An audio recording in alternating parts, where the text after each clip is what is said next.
Thanks for tuning in. This podcast is intended solely for the purpose of personal growth and not as a replacement for professional psychological support. The views and opinions of the hosts and guests of this show are not meant to be taken as medical advice. It is very important to seek the help of a qualified medical practitioner when making any shifts to psychiatric medication you may be taking, or if you are experiencing extreme psychological distress.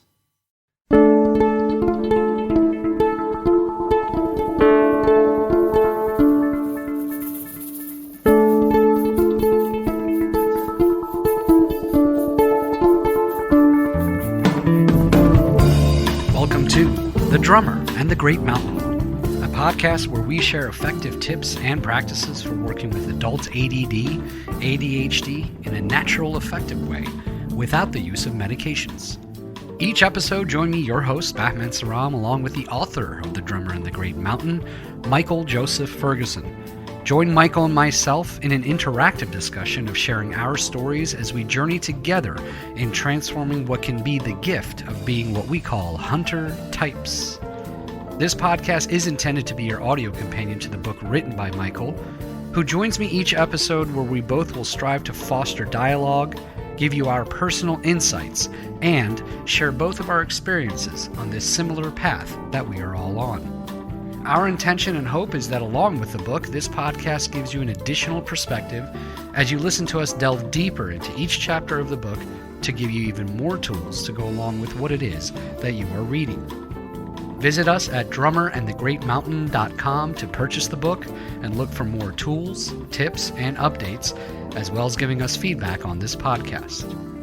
Join our growing global community of creative types, entrepreneurs, and out-of-the-box thinkers on our shared journey. Welcome to The Drummer and the Great Mountain podcast.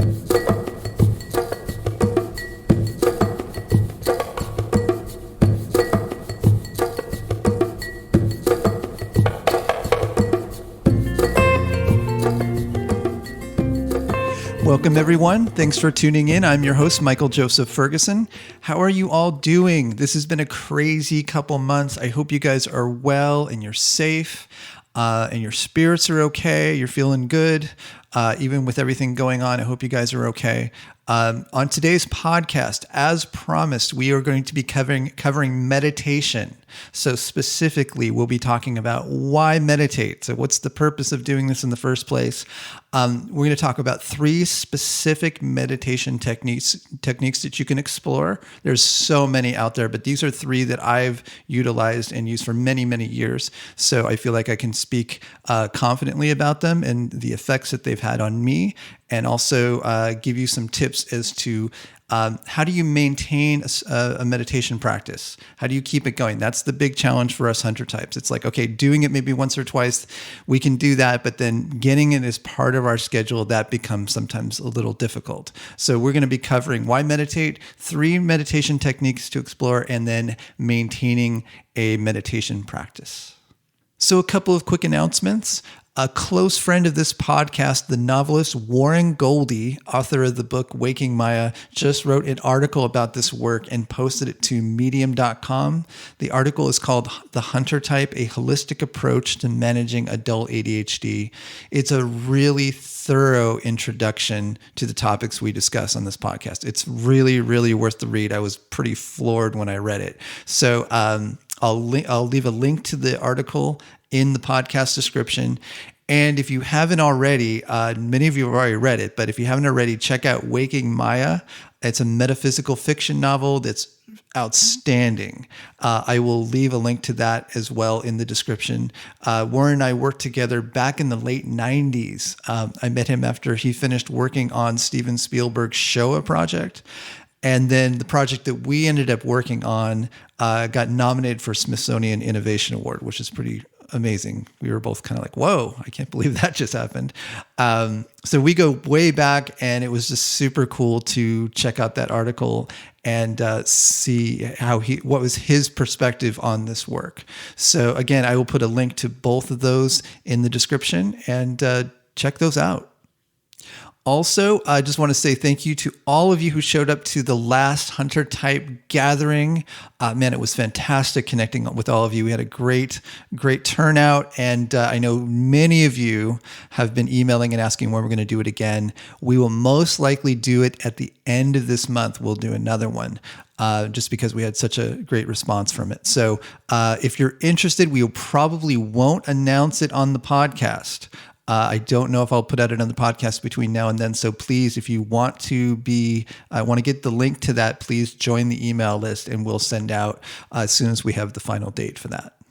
And finally, our next online support group will start in June. So keep an eye for the email announcement on that. We should be opening the registration in about a week or so. So keep an eye out for that. Okay, so to start our discussion on meditation and ADHD and how it affects us Hunter types, I think we need to start with just asking the question, why meditate? What's the point of meditation? So many of you know this already, but I just want to cover it briefly.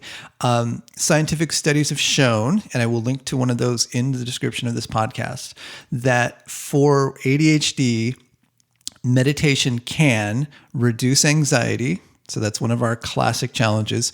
Strengthen our ability to focus, very important, especially strengthening that muscle that we can pull ourselves back from whatever the distraction is and stay focused on the task at hand. So this relates to stress reduction.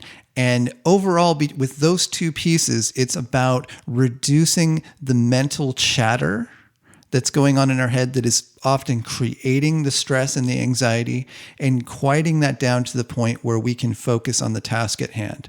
So for most of us, the challenge is it's not so much the focus, it's about having our mind quiet enough so that we're not being pulled in this direction or pulled in that direction, or being so stressed out that we can't focus on the task at hand. I think that's really important to mention. And so meditation gives us an ability to strengthen those inner muscles, our mental muscles, to get to the place where we can pull ourselves back, as well as quieting our mind. So going beyond just the studies on ADHD and meditation, they've done brain scans on people that have meditated for many, many, many years. So Buddhist monks and people that have practiced some kind of mindfulness routine daily for many, many years. And they found that it literally shrinks their amygdala. The amygdala, as if you can recall from other podcasts, is the part of our brain that gets kicked in when we are in a fight or flight situation. And so it has evolved over time to keep us safe. So if something's going to fall on us, or if we were going to be attacked by the tiger, it says, okay, you're in danger, and it shuts down our thinking mind, our kind of cognitive skills, and just says, you need to run and get out of the situation. And your body then releases cortisol and adrenaline, and it's basically your directive is to get out of the situation. The issue becomes when the amygdala now gets cued and starts to take over when there's perceived threat. And our modern society has thousands of things where we feel like when our job's threatened, or there's some situation with your family, that it gets triggered as well. And the issue of that becomes, if it's getting triggered all the time, you're constantly being flooded with cortisol and adrenaline, and you're stressed out. And so what they found is, in brain scans of people that have done meditation for a long time, their amygdala has shrunk down. So they're less likely to get triggered in non-life-threatening situations. That's a huge deal. That basically means their stress threshold has been reduced dramatically from everyone else. So they've experienced less stress, and they have a greater sense of overall peace as they go through their day-to-day life. And so to add to this, I want to go back to our previous podcast on mindfulness. So meditation is the number one way to strengthen your mindfulness, strengthen your ability to be fully in the present moment. So some of the meditation practices we'll discuss today are about watching your thoughts. So when you start to develop your inner watcher, where you're watching your thoughts versus fully being engaged and identifying with your thoughts, you're no longer 100% in reaction mode. You have an ability to perceive the thoughts as they arise, and you have an ability to make a choice versus being fully engaged in the thought and feeling like this is me, this is happening, and you have no wiggle room to say, stop, let's take that in. Is that true? Is this thought true? Oh, I see that I'm dwelling on this thought and dwelling on this thought and dwelling on this thought. When you have an ability to watch your thoughts versus being identified with them, you have traction. You're able to make a different decision. Whereas if you're just in reaction mode, you're completely powerless. You're basically not in the driver's seat anymore. And so meditation builds your ability to become the watcher of your thoughts versus just being 100% identified with them. And it may be, as time goes on, you'll start to see, maybe if you do a meditation practice every day, you'll start to see, oh, okay, maybe I'm in 90% reaction mode, but there's 10% you're watching it just a little bit and you can get a little bit of traction and say, okay, wait, take a breath. Okay, stop. What do I need to do in this situation? So that awareness comes from you building that muscle of mindfulness, which meditation is the number one way to do it. As well as tools like journaling, as I've discussed before. That's still another way of you watching your inner process and having a little distance from it instead of being fully engaged with it. So one analogy I've heard that I really like it goes like this. So it's basically, you've got two monkeys on either side of you, and they're holding two ends of a rope that's wrapped around your neck. And as you grow up and you start to identify with the culture and you learn language and you start to assess, like, things happen and you've had things go wrong and you've experienced some kind of pain, it's as if those two monkeys are slowly tightening that rope around your neck, each is pulling a little harder.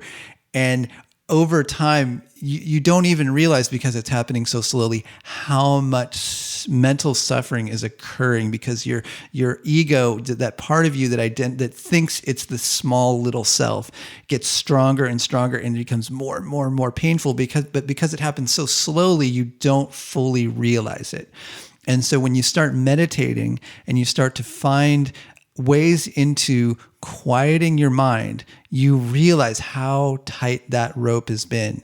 And you start to have an ability to loosen the rope and soften it to the point where you can experience, hopefully, pure quiet. And you're able to just perceive the world as it is versus the mental commentary and all the visuals that appear in your mind's eye that, if you think about it, are the things that are causing you the suffering most of the time. So you may be dwelling on something that happened 2 years ago, and then you're worried about something in the future. That's that rope around your neck just getting a little tighter and a little tighter. Whereas there's a potential for you to start to build a button that you can click that will quiet that down, release the noose around your neck, and get you back to a state of peace and quiet. And to me, that is the deep, meaningful purpose of developing a meditation practice. It's extremely, extremely powerful. And I think it's important to note here, with a lot of the people that I talk with in our groups, there's a sense over time that meditation has turned into this big clinical have to. My therapist told me I should do it. I'm hearing it on this podcast. People are talking about it. I should do it. And that should do it kills it. So to me, if you're thinking you should meditate, stop, walk away from it. Don't do it out of a should place, because you most likely won't be able to keep it going over long periods of time. So the alternate idea that I want to offer to you is, it's a get to. This is one of the most beautiful things you can ever learn to do. And think of it as if you're listening to music or dancing or something you do just because you do it, because it's enjoyable to do in the moment. You don't think, oh, okay, I got to schedule listening to music and I got to listen to that new track because, I should do it. And, I heard scientific studies that say that if I listen to music, I'll feel better. It's like, that's not why people go to concerts. That's not why you rush out and buy like the latest album from someone that you really love. You do it because you love doing it. It's enjoyable. It's pleasant. It's a release. That should be the reason why you meditate. That's why I got into meditation. I've been doing meditation for 25 years now. And I want to encourage you to revisit your impulse to meditate and see if you can find your way into it that is pleasant, enjoyable, and you get to do it, and you get to just fully immerse yourself in the present moment.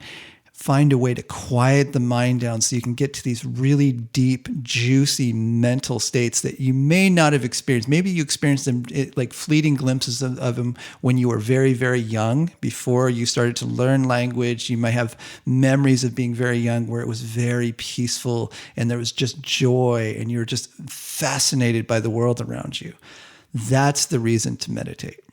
So before we launch into a few meditation techniques that I've found really helpful, I want to talk a little bit about the different types of meditation techniques that are out there, just so you have a menu to choose from. I really want to encourage you to find a meditation practice that feels comfortable for you. A good meditation practice will start to yield up real rewards very quickly. 1 or 2 sittings, you should start to feel like, oh, okay, wow, that actually got me into this really deep space. I want to keep doing this. You want to look for that versus like feeling like you have to do this for like a month or 2 months before you start to see benefits. Find a meditation practice that really fits you and spend some time looking around. It's okay to like test some things out until you find one that really clicks in for you. So this is not a comprehensive list, but this will at least give you a starting place to have an idea of what's out there, especially if you're new to meditation. So the first one is watching your breath, some variation of watching your breath. And there's many different versions of this, and I will discuss one of those a little bit later in the podcast. There's also movement meditation. So that could be something like Tai Chi or Qigong or walking meditation. You may want to look at Thich Nhat Hanh's work. For many hunter types, movement meditation is very natural to us, and that might be the one that you really lock into. There's also mantra meditation, or some kind of repeated phrase that you say over and over and over again. That's another form of meditation. This also connects in, if you were brought up with some kind of religious background, prayer where you're repeating the same prayer over and over again is extremely effective in just quieting your mind down. Again, you're focusing on one particular thing to the exclusion of everything else. And so when you find yourself getting distracted, you just bring yourself back to that repeated phrase.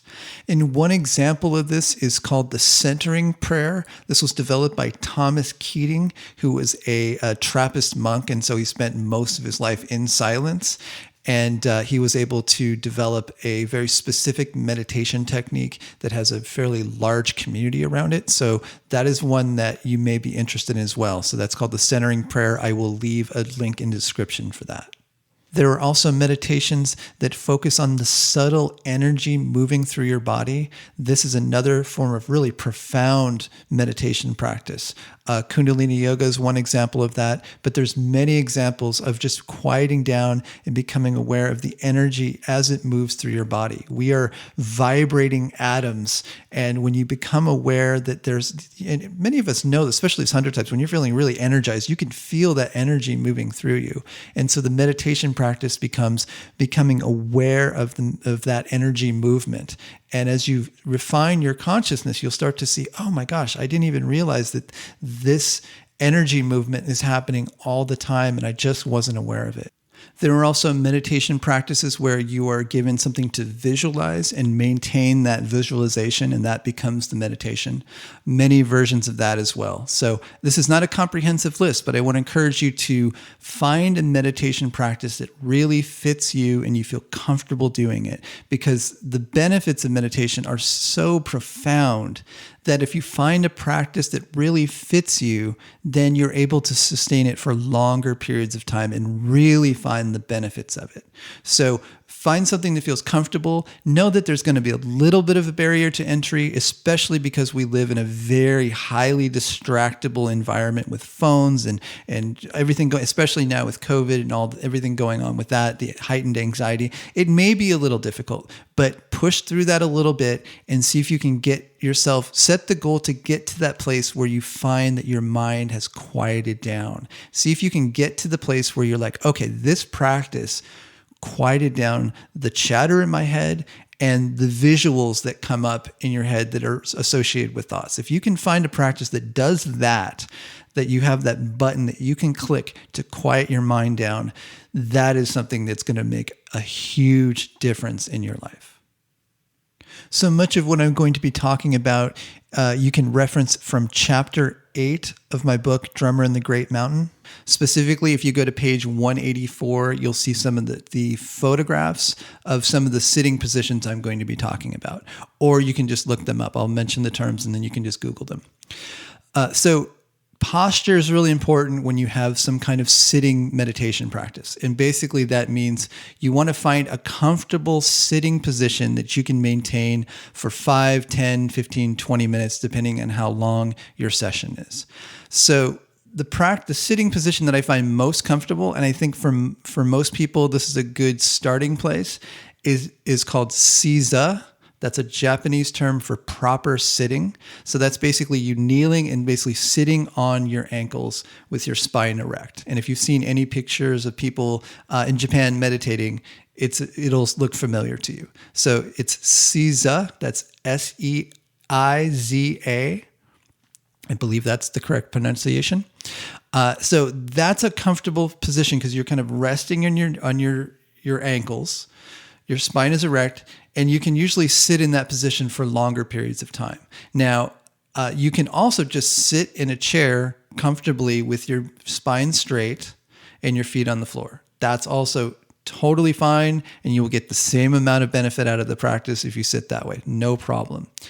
The key is having your spine erect, but comfortable. So if you find you're really straining, then, it's okay to arch your back a little bit, but see if you can get your spine as tall as it can be.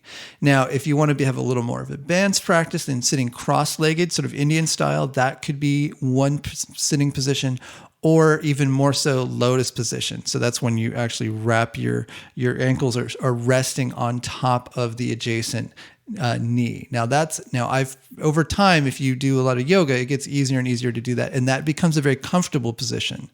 But the most important thing is to find a sitting position that feels comfortable, that you can stay in for longer periods of time. So it's also helpful to have some kind of timer to let you know when to come out of the meditation. So you set it for 5, 10, 15 minutes, and then a sound goes off and it lets you know to start coming out of the meditation. That would be traditional if you were sitting in a meditation like a Zendo. They would tap a gong to let you know that it's time to now come out of the meditation. So you might want to look at like the app Insight Timer. That's got a really good timer, or any kind of timer that will just give you a subtle noise to bring you out of the meditation, like a gong noise. But if you don't want to use the phone, then find just some kind of timer that will quietly go off. If you have a kitchen timer that you can adjust the volume, you could use that. You can even just have a clock that you look at and check. But it's ideal to stay in the meditation and have something go off so that it just brings you out of it. So we're going to explore 3 different meditation practices. So if you're driving right now, you might want to come back to this later, or just listen and note the practice and then come back to this when you can find a place where you can sit down and close your eyes and do each of these practices. So in your environment, if you can turn off anything that would distract you, maybe close the door, find a place where you can sit quietly for a few minutes without being interrupted. And we're going to start with the focus on the breath meditation. So finding a comfortable seated position, allow your eyes to close, straighten your spine, and start to relax your body. Start to relax the muscles in your body, starting from the top of your head, moving down to your feet. Relax your facial muscles, relax your shoulders, and start to become aware of your breath.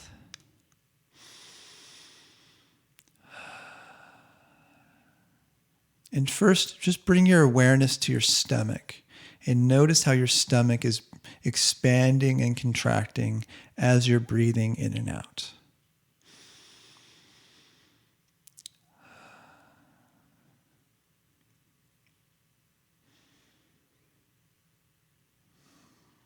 Just start to settle into your body.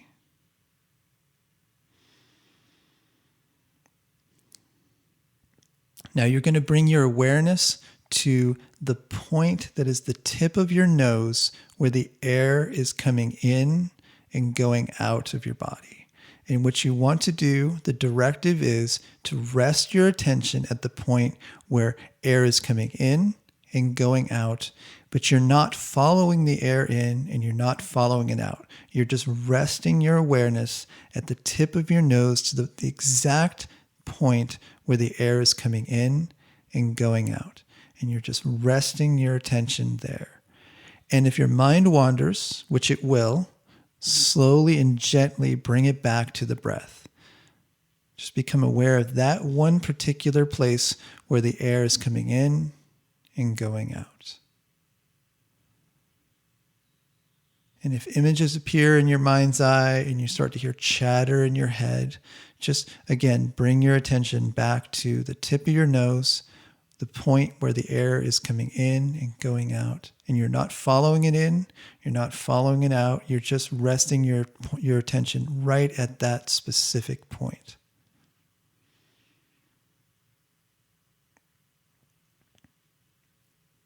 And it's common to have itches or maybe slight body pains that maybe arise and become more intense as you do a meditation practice. It's okay, just note them and then slowly bring your attention back to your breath. Just right back to that point where the air is coming in and going out right at the tip of your nose.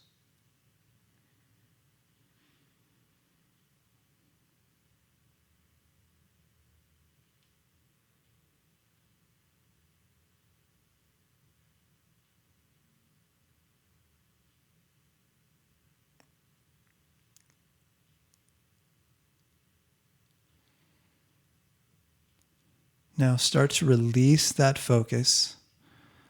Take a couple deep breaths in and out.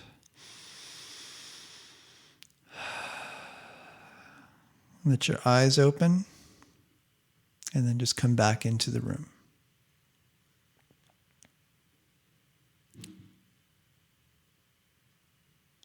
So that's the essence of a focus on the breath meditation. It's extremely simple. It's deceptively simple because as you rest your awareness on that one point, over time, you'll start to see that your mind will go through its spinning and maybe it gets a little louder inside. The chatter gets a little louder.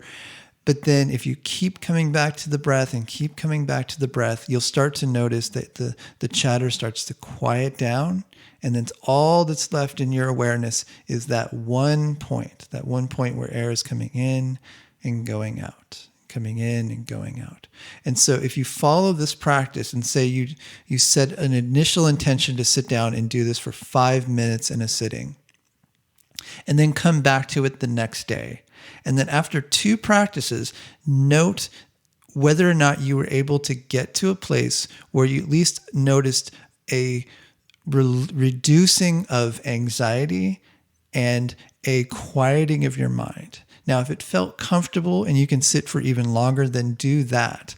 But each time, set a time limit for yourself. So just like in some kind of sport activity where you'd say, okay, I'm going to do I'm going to run 1 mile today and 1.25 miles tomorrow. With meditation, you can do the same thing where you say, okay, today I'm going to do 5 minutes, and then tomorrow I'm going to try to do 7 minutes, and then maybe the next day you try to do 10 minutes. See if you can expand your practice over the next few days, especially if you start to find the benefit that your mind is starting to quiet. And think of it as a challenge. Think of it as how long can I do this for and maintain this practice.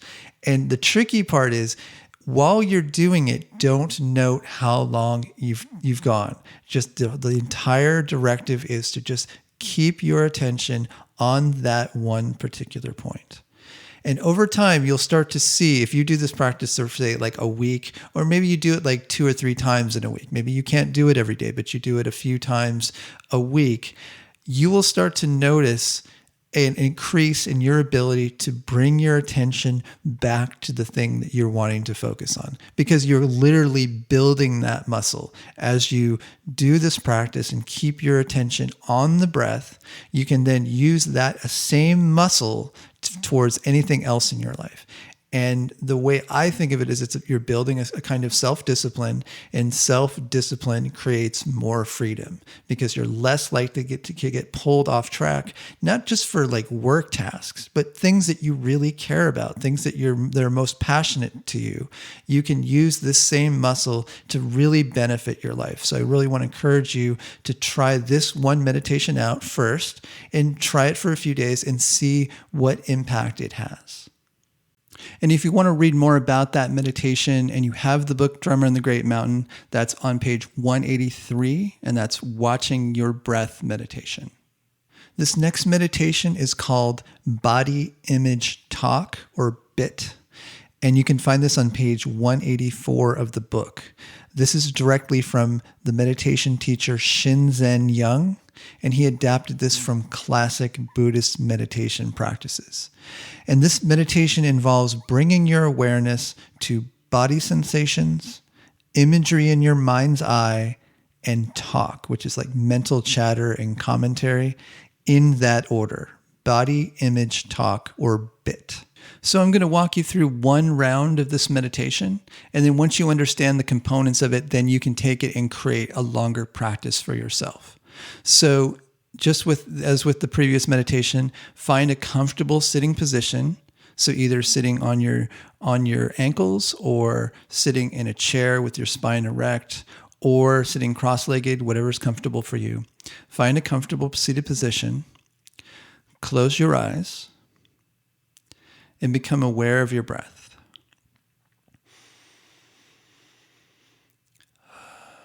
And again, relax your muscles. Relax, especially like the muscles in your face, your shoulders. See if you can get yourself into a place where you're feeling relaxed and comfortable in your body. So to begin with, we're going to program 3 buttons that are going to be finger positions that you're going to associate with each one of the 3 parts of this meditation, which is body, image, and talk. So consider it's like you're programming a part of your body that when you touch those 2 fingers together, you're bringing back that specific mind state. So using the acronym BIT, body, image, and talk, body refers to body sensations. Any point on your body where there's a sensation arising, we're going to call that body. And image or imagery refers to imagery appearing in your mind's eye. So that's going to be the second part. And talk refers to any chatter or commentary happening in your head. So let's begin. Touch your thumb to your index finger and say quietly to yourself, body. Now choose one point on your body to place your awareness on, just one. Now the easiest one to start with is the place where your thumb is touching your index finger. So become aware of the quality of that sensation at that particular point. You're bringing your awareness to one point on your body, and let's start with the point which your thumb and your index finger are touching. So just become aware of that particular point and note whether or not that is a strong or weak sensation. Do you notice that sensation is fluctuating, or is it constant? Is it kind of moving in and out, or is it something that feels very solid and stationary? And note the area of feeling. How large is the area of sensation? Is there a strong point of sensation that's starting to ripple out, or is it a very specific localized location of sensation? So just become aware of the quality of that particular feeling sensation and just keep bringing your awareness to that point. Now, as you're doing this, if imagery appears in your mind's eye or you're hearing chatter or commentary, that's okay. Just bring your awareness back to that one point of awareness, that sensation, and just rest your awareness on that one particular point.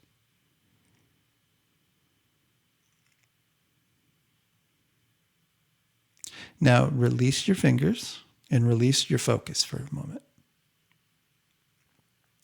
Now we'll move on to image or imagery in your mind's eye.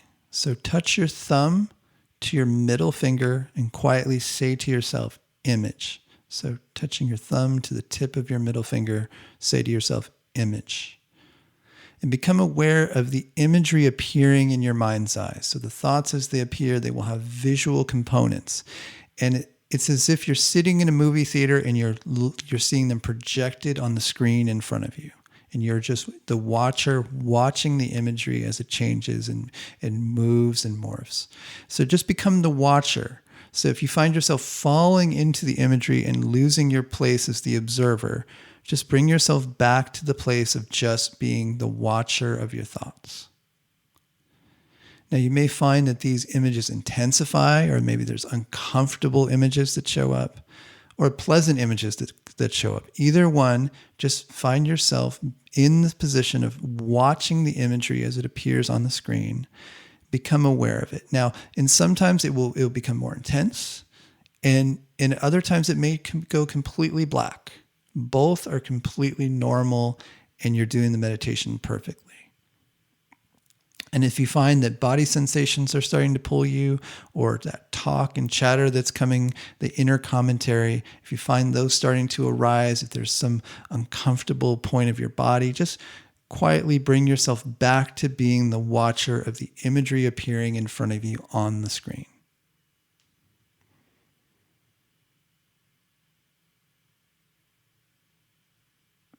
Now release your finger and release your focus. Take a couple breaths. Now we'll move on to talk. So touch your thumb to your ring finger and say quietly to yourself, talk.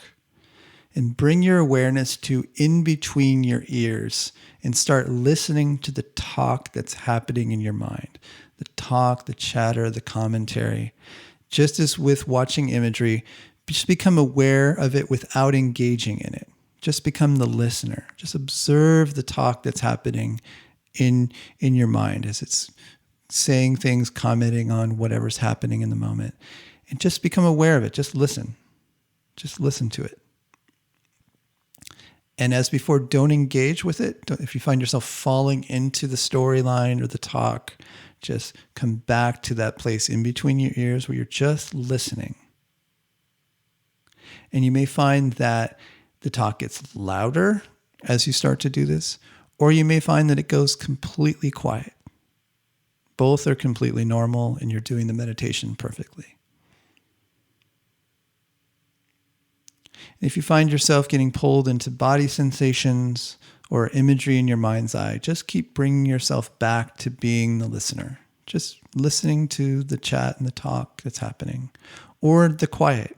And maybe there's all of the talk quiets down, and all you hear are the subtle sounds in the room and outside the room. If that's where you're at, that's perfect. Just allow that to be.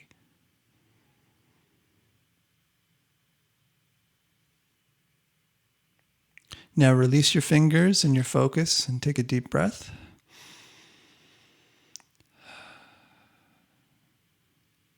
Now you might want to pause this recording and do 2 more rounds of body image talk. So just as I went through those, you may want to go through 2 more rounds of that. And you might want to think about doing each of those for 3 breaths each. So body sensations, you're focusing on that for 3 breaths.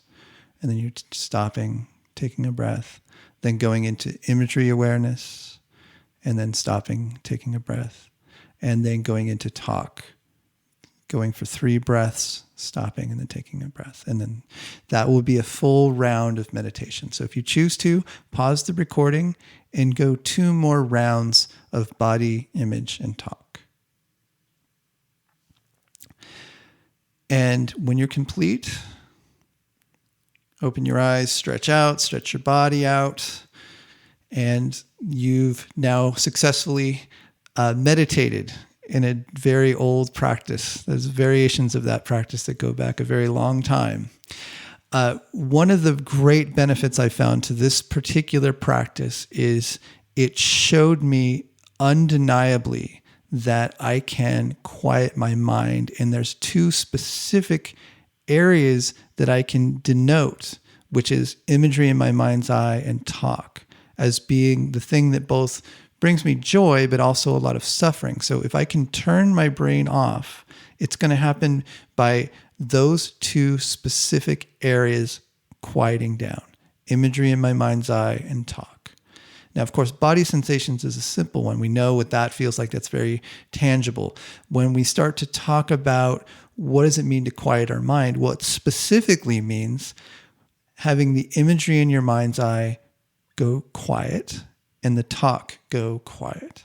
And that's specifically what it means to quiet your mind. And when you understand that, it becomes easier to have that experience happen. Now, for me, what I found is in a very short period of time of doing this process, I mean, maybe the second meditation, the second time I did it, I found that when I brought my awareness to the imagery in my mind's eye, it would stop. It would just go black. And it was just that part of my mental activity quieted down to nothing.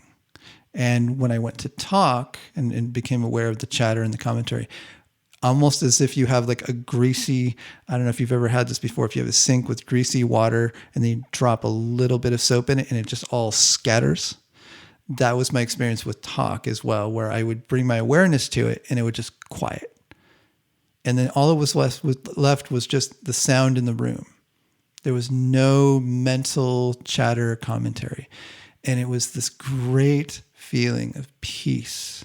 And so to me, that was the two monkeys letting go of that noose around my neck and relaxing. And I was just like, here, there's this thing where you can engage in the world without constantly having your mind commenting or projecting things onto that screen. And when you're in that space, it's very, very, very, very peaceful. So again, that practice is from Shinzen Young. So that's Shinzen, that's Shinzen, and Young, Young. So if you go to shinzen.org, that's his website. He's been teaching for many, many years. I remember listening to him on the radio when I was 17, and he has led thousands of retreats. He's one of our great treasures in terms of being one of these meditation teachers that has taken insights from Eastern practices and really brought them into the modern world. So he's written a book called The Science of Enlightenment, How Meditation Works. Highly recommend picking that one up. He's really bridged the gap between science and classic meditation practices and really understands all of the ins and outs. So go to shinzen.org for more information on him. Our third meditation is called a nature awareness meditation. So as the name implies, it's a meditation you can do out in nature. And in a way, it's taking the best of the previous two meditations and giving you some insights into deeper listening. So I'll explain the meditation to you and encourage you to go out into nature and try this one out. So the basic premise is you find a place out in nature where at least you're exposed to more nature than human sounds. So like a park or going on a hike somewhere where you can get more nature sounds in your environment. This will be the most pleasant way you can experience this meditation.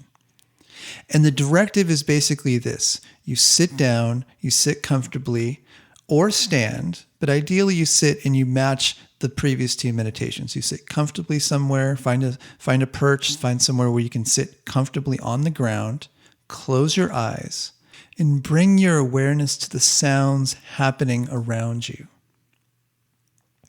Similar to the previous meditation, become aware of sound. Bring your awareness to in between your ears and become aware of the sounds happening around you.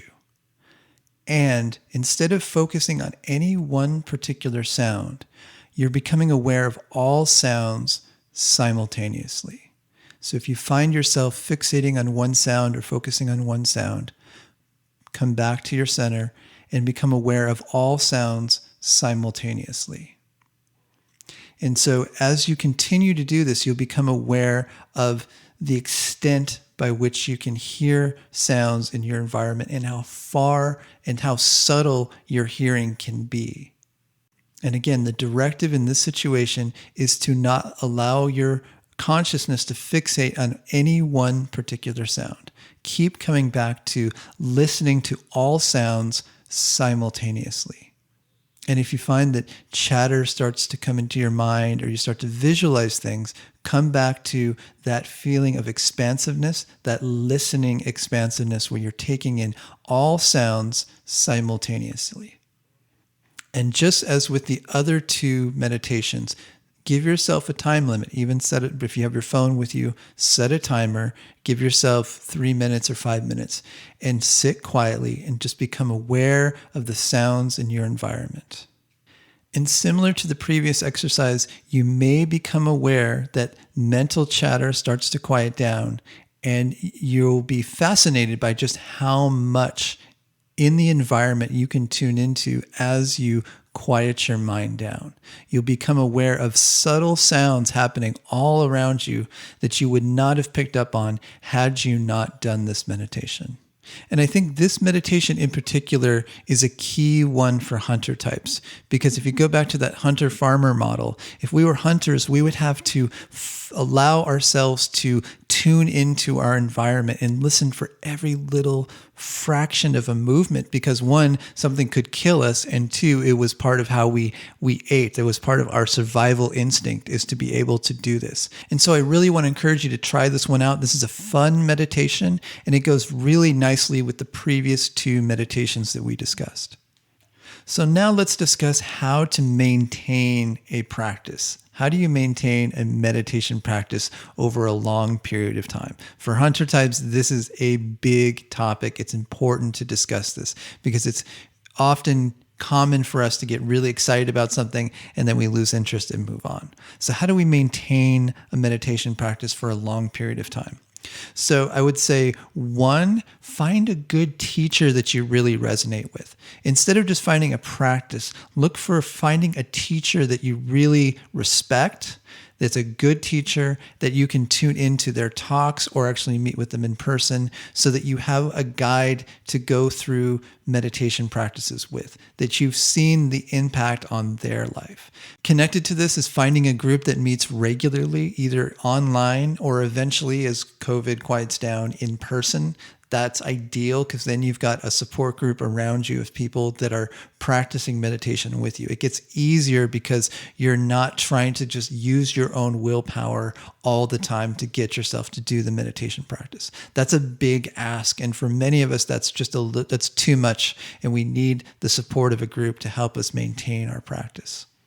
With this, try meditating with another person. So your spouse, your boyfriend, girlfriend, a friend, schedule a time and meditate with them. Again, that will be easier and it's less work on you to hold yourself accountable every single day. When you do it with another person, it becomes an easier thing for you to maintain over a longer period of time. Also, become aware of times of day you most enjoy meditating. So if it feels like a real chore to meditate in the morning, then meditate in the afternoon or evening. But if you really enjoy waking up and then doing your meditation practice, then that's the time to schedule it. Just become aware of when you most naturally enjoy doing a meditation practice. And this will take some time. So play with different times of day to meditate and find the time that feels really good for you. And as I stated at the beginning of this podcast, avoid it becoming a big have to. If you feel like, oh, it's just a chore to meditate, then stop, find some inspiration, find a practice that really inspires you, find a teacher that really inspires you, and come back to it from that perspective. And alongside this is shift it up, set a meditation time, and be open to trying different meditations if one is starting to feel stagnant. So I hope that deep dive into meditation and hunter types was helpful to you. Please let me know. I'd love to get some feedback on what was helpful to you. Were you able to find a practice that works? Are there any insights that you gained from doing those practices that I mentioned? Please reach out, info@drummerinthegreatmountain.com. You can email me there. And until next time, be well.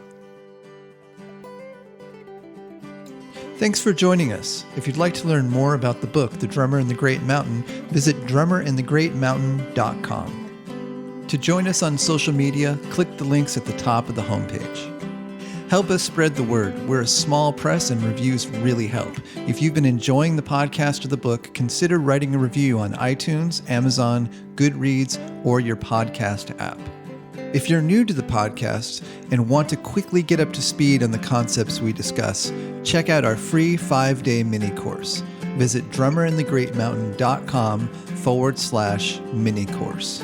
If there's a topic you'd like us to cover on future episodes, we'd love to hear from you. Please send us an email at info@drummerinthegreatmountain.com.